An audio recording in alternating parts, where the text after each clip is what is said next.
Salve família vascaína! Sejam bem-vindos aí a mais um vídeo no canal.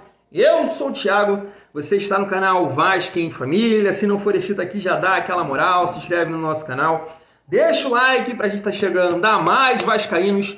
E não esquece também de ativar o sininho de notificação para não perder os próximos vídeos. E tá sempre por aqui, deixando a sua opinião, seu comentário, pra gente fazer aquela resenha boa de vascaíno pra vascaíno. Eu não sei você, cara, não sei você, mas eu tô muito ansioso aí pra voltar a jogar uma Série A. Depois de 2 anos sofrendo na Série B, sabadão tá chegando aí, última semana que o Vasco tem aí pra se preparar pra encarar o Atlético Mineiro. E olha, teste de fogo, hein, família? Teste de fogo, porque vamos encarar aí os campeões estaduais dessas 4 primeiras rodadas, né? Galo campeão em Minas, Palmeiras campeão em São Paulo, Bahia campeão lá na Bahia e o Fluminense que humilhou o Flamengo ontem, né? Humilhou. Essa é a realidade. Sei que tem muito aí torcedor que vai vir aqui falar o seguinte: Thiago, tu não fala que o Fluminense é fraco? A gente vai resenhar sobre isso, família vascaína. Eu sempre tô aqui pontuando, né, quando os times da Série A entram em campo, então a gente vai fazer esse resumão aqui. Mas para isso eu vou trazer também o Paulo Nunes e o Ale Oliveira para falarem do Atlético Mineiro, já que é a nossa estreia. Quero trazer aqui o Pedro Raul novamente. Estou aí dando força pro Pedro Raul. Vamos lá, irmão, vamos lá, artilheiro, Campeonato Brasileiro. Tá chegando, família vascaína, e ele falou, ó, o comportamento tá aí, intensidade, vamos encarar esse campeonato pra te dar alegria, vascaíno. Vamos botar o artilheiro pra falar aqui, família vascaína. Mas é isso, né? Ontem entrou em campo aí Atlético Mineiro, Palmeiras, Bahia, se eu não me engano, foi no sábado, né? Vocês podem me corrigir aí, ou já tinha sido campeão antes. E o Fluminense que humilhou o Flamengo, essa é a realidade. Vamos começar aqui de trás, né? Já que o Fluminense nessa sequência é o último adversário que a gente vai encarar na 4ª rodada. Cara, o Fluminense, eu venho falando aqui que eu não acho isso tudo. E eu sempre venho pontuando aqui, cara, o Fluminense goleou o Volta Redonda depois de uma viagem, cansativa, nem teve tempo ali de se recuperar, né? Que o Volta Redonda tinha encarado o Atlético Goianiense pela Copa do Brasil. Golearam o Bangu e, de fato, cara, na minha opinião, o Fluminense não tinha feito nenhuma partida consistente contra um grande adversário. E ontem fez, mano. Ontem fez. Calou a minha boca, humilhou o Flamengo, com a bola no pé, esculacharam, muita triangulação, jogada, o André jogando muito, aquele Alexander, Cano, Ganso, o Ares. Falar do Ares, né, cara? Realmente o Fluminense fez uma grande partida, mas eu preciso pontuar. Ainda acho que o Fluminense tem sérios problemas defensivos, né? Os laterais com o Marcelo, com o Guga ou com o Samuel Xavier dá muita possibilidade de você atacar ou contra-atacar. O Fluminense tem o Nino, que até acho bom zagueiro, mas o parceiro dele ali, já que o Manuel machucou, o David Braz ou o Felipe Melo, são lentos também. Até ontem aconteceu ali uma jogada, um lançamento que o Felipe Melo não conseguiu acompanhar o Matheus França, e aí ele não aproveitou, mas poderia ter feito um gol ali, foi um lance perigoso. Então é isso, o Fluminense com a bola no pé me provou ontem contra um grande adversário, tem potencial, mas eu ainda acho que, vamos trazer aqui para o nosso contexto, que o Vasco pode aproveitar essas questões aí defensivas. Fechar ali bonitinho, pá, e sair nos contra-ataques, a gente tem sim chance de ganhar do Fluminense. Nosso confronto contra eles mostrou isso, cara. O Vasco perdeu pro Fluminense porque não soube aproveitar as chances construídas na família vascaína. O Bahia, eu já acho aí que o Vasco tá acima, mesmo com essas atuações aí que nos preocuparam, né, contra o ABC e contra o Atlético. Pelo que eu vejo do Bahia, é um time que não tá jogando tão bem, então dá para ganhar. O único ponto é aquela questão, né, do Vasco ter que propor o jogo, e o Vasco vai jogar contra o Bahia aqui em São Januário, no Maracanã, não sei, e quando o Vasco tem que propor o jogo, tá tendo muita dificuldade, e sem sombra de dúvida o Bahia vai jogar fechadinho para contra-atacar. Palmeiras, eu não preciso nem falar, né, cara? Falar do Palmeiras.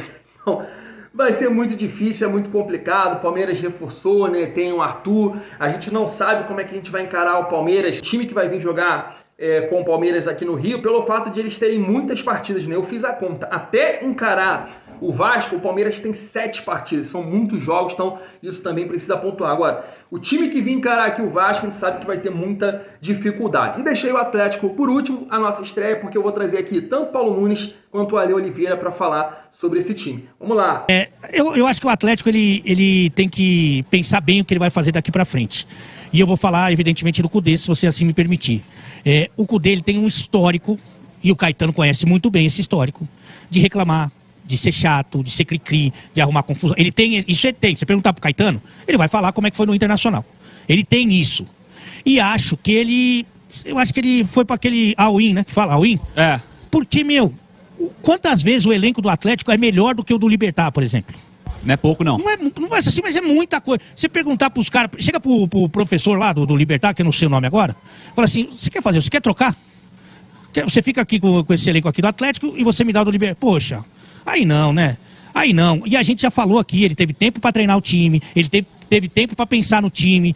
E além do time não jogar nada, ele pega um dos bons que sobraram poucos bons. Não tem Arana, não tem Alan, não tem Hulk, sobrou de diferente mesmo.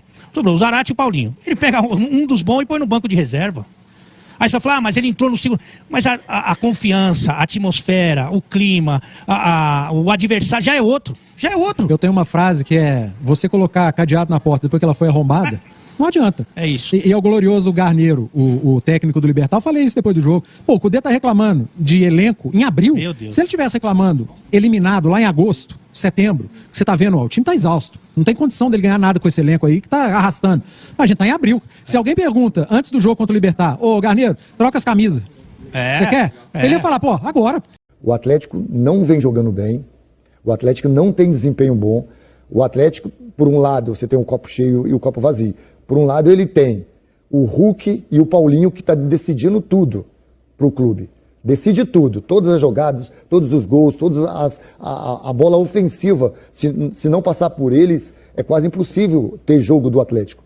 E por outro lado, que é o copo vazio, é que quando você não tem um deles, sofre como sofreu. Caso de hoje do Hulk. Caso de hoje do Hulk. Então, assim, você perde muito. O Atlético está com muita dificuldade de jogo, muita dificuldade de ter uma consistência.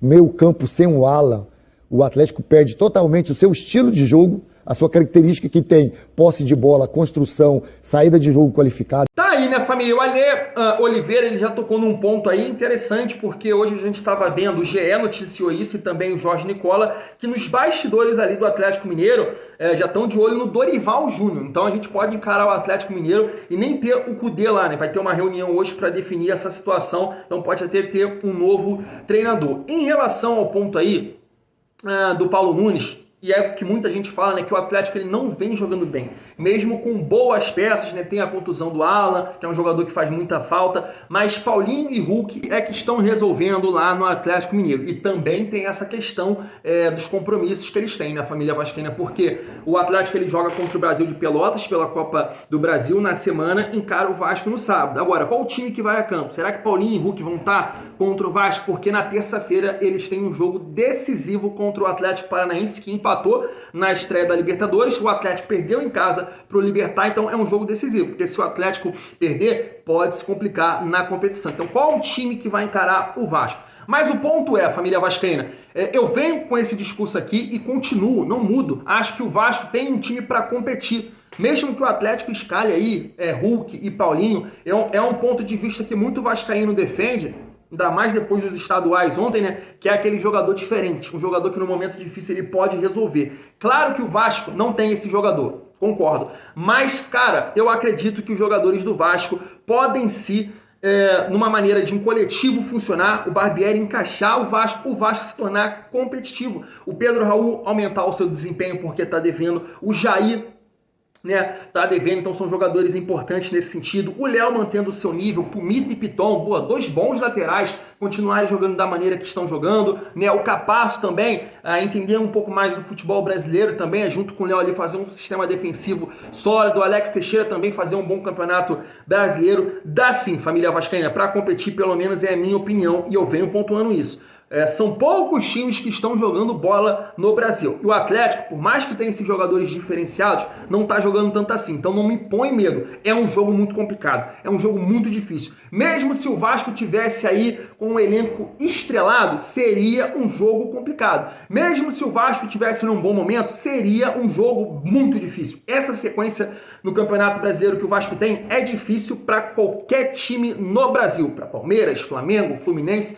Então, realmente, família vascaína, um teste de fogo nesse Campeonato Brasileiro, mas me conta aí o que você acha. Para finalizar o nosso vídeo, eu queria trazer aqui o Pedro Raul, isso mesmo, novamente ele, porque é um jogador que fez um Campeonato Brasileiro no ano passado excelente, foi vice-artilheiro da competição. Eu quero trazer mais um trecho da entrevista dele ao GE, que é importante, família. Liga só. Eu sempre fui um cara pé no chão. Eu sei que tanto a pressão a pressão aqui ela é muito forte, é muito digna do tamanho que é o clube. Então eu vejo isso com uma naturalidade. Até pode parecer estranho, mas eu vejo com naturalidade, porque ao mesmo tempo que eles vão te apoiar ao máximo, eles vão te cobrar ao máximo. Então, para um atleta isso é muito bom.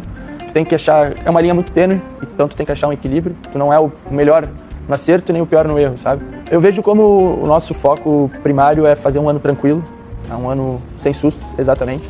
Eu acho que se a gente conseguir alcançar o nosso nível de atleta, o nosso nível, o que cada atleta pode entregar, sim, com certeza a gente vai brigar por coisas grandes na competição, mas prefiro ter o pé no chão, prefiro entender que o processo ele é demorado, o processo é difícil. A gente tem um lema ali dentro do nosso preparador físico, que é não negociar a intensidade, né? Resultados são 3 no futebol.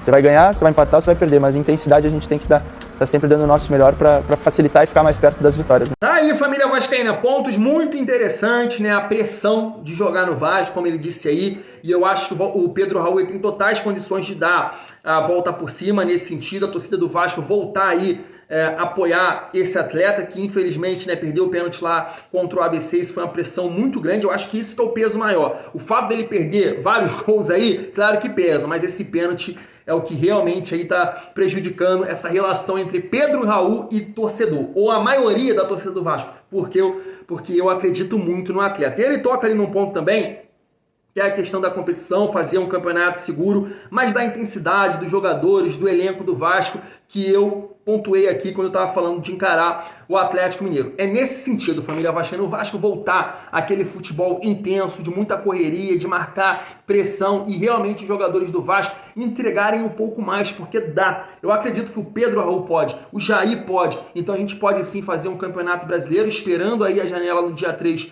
de julho, e aí o Vasco conseguir reforçar o elenco, qualificar para que a gente possa fazer um campeonato brasileiro, visando aí a família vascaína, quem sabe, uma pré-Libertadores. É um sonho nesse momento, distante pelas atuações do Vasco, mas vamos ver em campo aí o Vasco jogar, porque essa esperança pode acender novamente se o Vasco fazer boas atuações, como fez já no ano contra Fluminense, contra Botafogo, contra o próprio Flamengo. Família vascaína, vou ficando por aqui, tamo junto. E é muito bom ser Vasco.